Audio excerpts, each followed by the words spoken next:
Hi there, this is Matt from howtomakeiPhoneapps.com.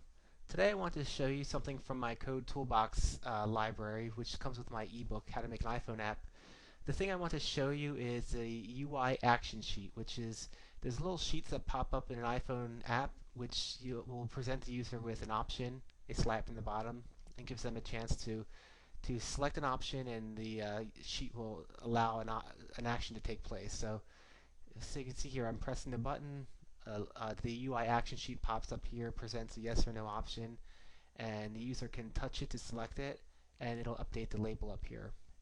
And this is basically what a UI action sheet is. It's kind of like an alert box and provides the same function, but it slides up from the bottom and it looks nice and acts a little bit differently than the standard alert that you might be used to seeing. So I'm going to go back to the code toolbox over here and select the Cocoa Touch group. And I have action sheet selected, but I'm actually going to start with the interface over here. And I'm going to slide the code back into place.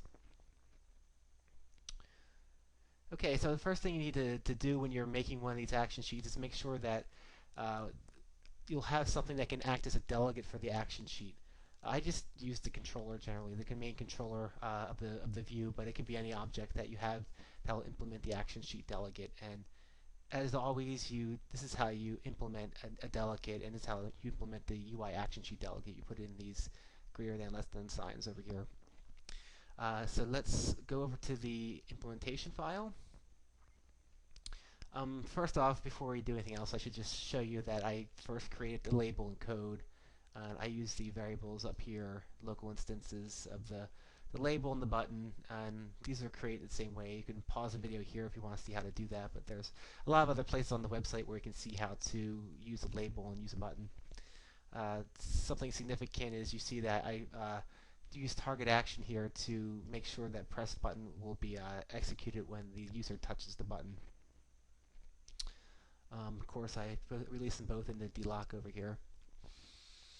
Okay, so press button is this is what happens when the user presses a button. So essentially, when I come over here and press this, and it's pretty simple. This is where we'll also use the action sheet. And as you can see, it's pretty simple. Let me put that a little more into frame. Essentially, you just use the alloc and you init with title and fill out the parameters here to create the action sheet object. And some of the things you can do is specify the title.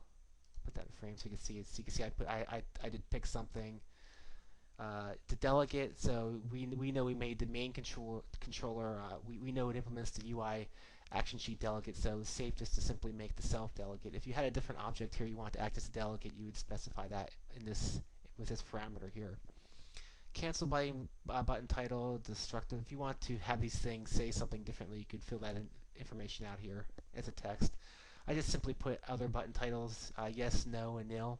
You could put the same sort of array. This is basically an array here in place of nils if you want to play around with the different options you have for the action sheet. So, just like the standard alert, you basically create an object. You can set a style. I just use default. You can set other properties, obviously, at this point. And then what you do is just simply call the show and view. You send that show and view message with using the self view, using the view you want the action sheet to show up into as a message to the action sheet. And at that point, that's when you get this little box popping up. It'll slide into view. Then, of course, when you're done using it, you just release the action sheet.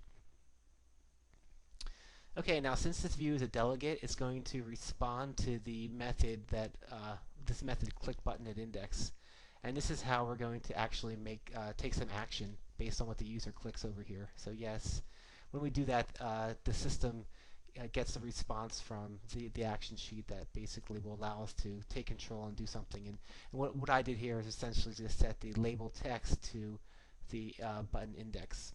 But you could probably, this is more or less where you would do the more sophisticated code. If you want to do whatever your app requires, you can do it in this method here.